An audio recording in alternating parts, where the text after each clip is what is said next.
Ladies and gentlemen, boys and girls, children of all ages, welcome to Robert Sports. I'm your host, Robert. Alright, we just finished up WWE Money in the Bank. A little late on, I had some other things going on today. So overall, I thought it was a pretty good show. Obviously, we had storylines that continue, new storylines created. So we're going to start with the first match, which was the men's Money in the Bank ladder match. We had Damian Priest, Butch, LA Knight, Logan Paul, Ricochet, Santos, Escobar, and Shinsuke Nakamura. Overall, this match was really good. We had several big spots. Butch and Escobar were laying on the ladder.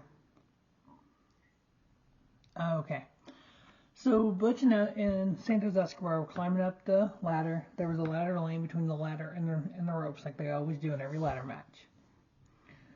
Well, Butch and Escobar climbed down the ladder, and Escobar gently laid down on the ladder. I'm like, seriously? And then you get a 450 from Ricochet on top of them both. But it's just the fact that they kind of stepped down, laid down gingerly, like, we don't want to get hurt. I'm like, you're supposed to come off of it, land on it, and then somebody do a 450. But that took, I was like, oh, okay. And then we have the typical ladder match table spots. We set two tables up outside, side by side. We have people on their ladder. They come off the ladder, hit the top rope, and go through the tables. We didn't quite get that, but we did get those tables used. We got a, what the hell is that move called? Like a Spanish fly off the top rope through the tables. Logan Paul and Ricochet, and it looked like it didn't kill Logan Paul because he hit it at a weird angle. And what was really bad is the two tables are sitting side by side. When they came up, they more bounced off this one and kind of hit the edge of this one to break it. So they kind of overshot a little bit from what they were supposed to do there. LA Knight, every time he'd go up and grab that briefcase, the place would erupt in cheers. Every time Damian Priest went up it, they booed. There was when they had the hard camera shooting the crowd. LA Knight's up there. I mean, he had it open. And the crowd is going ballistic. Priest comes up and they're like, no. Priest ended up doing the, whatever that finisher thing is he does, on LA Knight, up the ladder. Priest climbed back up the ladder and was able to win the briefcase. So your 2023 Money in the Bank winner, Damian Priest.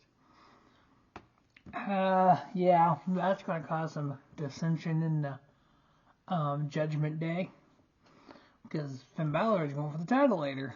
I ended up giving it 4-star with Damian Priest getting the victory there.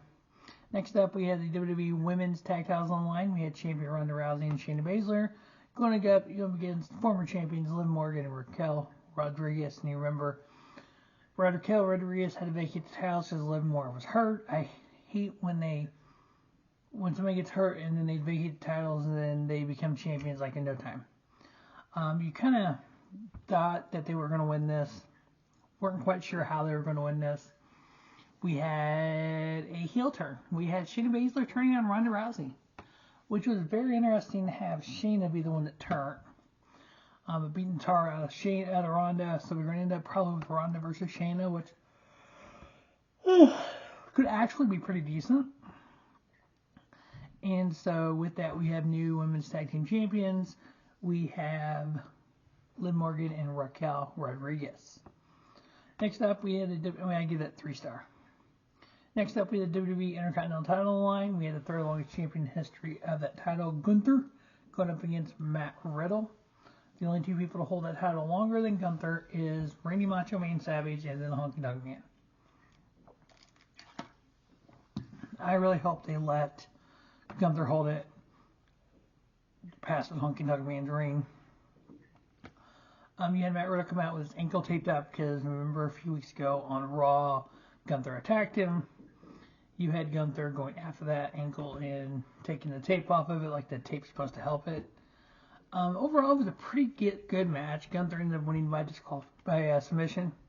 Ended up giving it 3.5, and then after the match was over, we had the return of Drew McIntyre. Scotland's own come out in London, England, the O2 Center. And the crowd erupted, him coming out, basically challenging Gunther, got in Gunther's face and attacked Gunther. So we may end up with McIntyre and Gunther, McIntyre's first appearance since WrestleMania. Next up, we had Cody Rhodes versus Dominik Mysterio. There was a rumor that Brock Lesnar was there. He was backstage.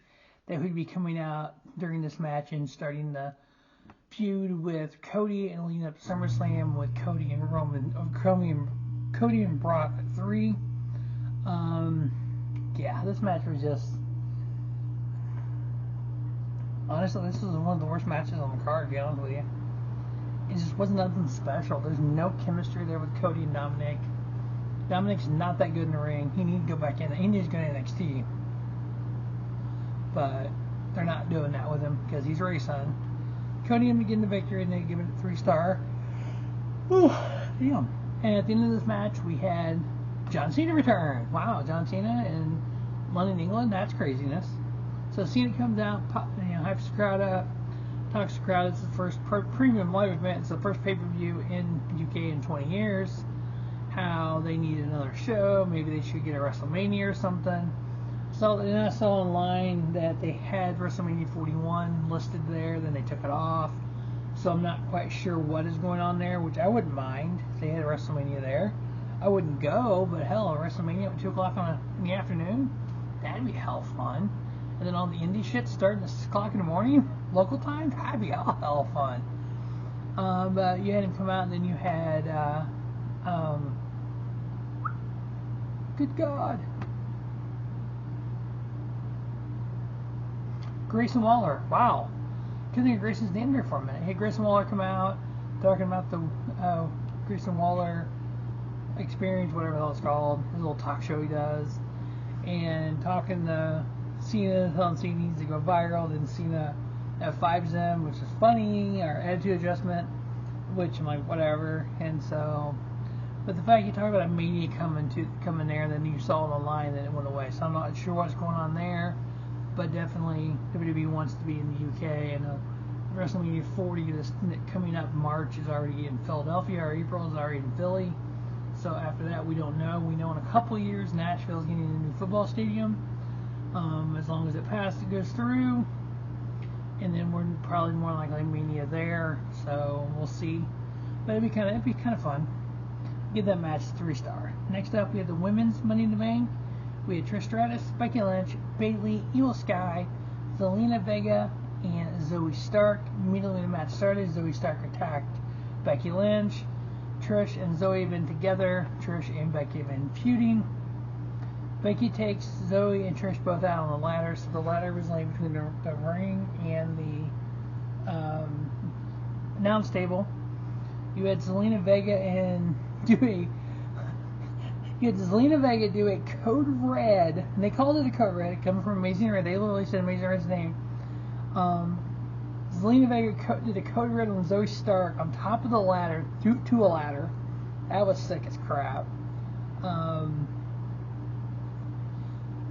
Io Sky was climbing the ladder, going through the briefcase, and Bayley pushed the ladder, so Bayley screwed Io when Io was at the top of the ladder.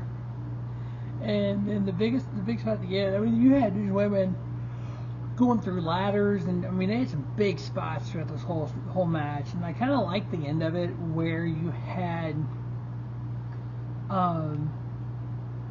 Zoey going up, Bayley stopped her, Becky stopped her. You had Io going up. Io ended up handcuffing Becky and Bayley, and they were like halfway up the ladder, their arms through handcuffed, and then Io climbed over Bayley, with, remember, she's part of Damage Control, and climbs over her to win the Money in the Bank. So if Io Sky is your current Money in the Bank winner on the women's side, which is hella fun. I give it 4 1/4. Really, really good match. Probably one of the better women's Money in the Bank matches, because it looked legit. Some of those ladder matches with women, they don't look right. They look kind of weird because they don't hit as hard. But yeah, this match was like, it looked legit with the ladders. The women did a fantastic job. 4 1/4. Io Sky, your women's Money in the Bank. Who does she cash in on? And that's the big thing. Alright, next up we had the WWE World Title line with champion Seth Rollins versus Finn Balor. About halfway through the match, we had Damian Priest come out with his Money in the Bank briefcase hanging at ringside. We remember WrestleMania 31, Seth cashed in Money in the Bank during the match to make it a triple threat. Most people cash in at the end. So was Damon out there to help Finn and cash in on him? Was he going to see if Seth would win and cash in on him or join the match? You just didn't know. Seth ended up getting the victory over Finn. It was an okay match. It was more like they were concentrating on the Money in the Bank than actually having a really good match. And they were giving it 3.5. Seth won. Damon and Finn got had a little exchange at ringside. Nothing came of it, but see, we're not sure where that's going to go. And then Damian leaves, so it's like, so we're just going to tease it and tease it and tease it and then do it? I mean, hell. And then we had the Bloodline Civil War. The video package for this is actually pretty damn cool. It shows kind of the history of the Bloodline. They're all family. Basically, Roman's cousin, their kids, is the Usos.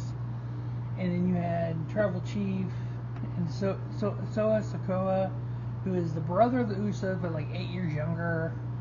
And he was on Roman's side. And then you had Paul Heyman out there, and Heyman Roman was kind of, I don't say, beside himself at one point, and Heyman was just like in his ear, and you hear Heyman go to Roman, he wants to be the tribal chief. He wants to be to your kids what you are to him. He wants to be the head of the table over your kids. He wants to do this over your kids, and just fired up Roman. And the wise man did his job there for Roman, and it was a pretty good fight. I mean, the match itself, honestly, there was a lot of dead spots to it. You had the referee get knocked out a couple times. You had Soa go through the announce table, wasn't out very long. Bunch of super kicks. If you look at it, if you didn't know any of the past, didn't know any of the Bloodline stuff, and just looked at just the match quality itself, maybe 3 of that, because of everything that's going on in this, that they tied it all in. And oh yeah, Roman Reigns has not been pinned since, I believe, 2019. Yeah, 2019 TLC pay-per-view is when King Corbin pinned Roman. That's the last time that Roman got pinned. So with everything that's gone on with the Bloodline, the storylines, the fact that you had Sikoa put himself through a table. He was going to do the kind of the Samoan jump thing off the ringside, or off the barrier on Jimmy Uso on the table. Jimmy moved the last second, so he goes through it. He ends up getting up from that, getting a super kick multiple times. You had multiple super kicks to Roman. The fact that Roman ate the pin from Jey Uso. First time in almost 4 years. And the freaking storyline involved in this, and just how the wise man was trying to pump up Roman, and how the Usos are kind of break through, and then they get that, and then Jey pins Roman at the end. I gave it 4-star. The Usos getting the victory. Does that change the 1,000+ day title run? No. Does it change that Roman Reigns is the head of the table currently? No. But it's just that next piece in this storyline that's going to keep going. I know when originally in the storyline we thought it was going to be Rock versus Roman at some point. Honestly, it still can be. But it's almost like Rikishi needs to come back as the wise men for the Usos. And then if they wanted to bring in, at some point, bring in The Rock and do Rock and Roman for head of the table, and or something. I don't know how they would do that, but it's like, eventually you're going to get Jey Uso. My guess, if I had to just predict the future, which is hard to do at this point, Roman holds that title another year. Jey Uso wins Money in the Bank next year. Jey cashes in on Roman, and we end that then, and then Roman goes away for a little bit. So I think it's another year on this Bloodline storyline, I think. But I give it 4-star. Overall, good show. Solid. It's kind of nice the show's not getting over at midnight. So when I am delayed watching, it's only, it's not midnight when it's over. But that is WWE Money in the Bank review. As always, thanks for watching Rubber Sports Show. Don't just have a great day. Have a spiffy day. Rubber Sports Show, your YouTube leader in sports channel content.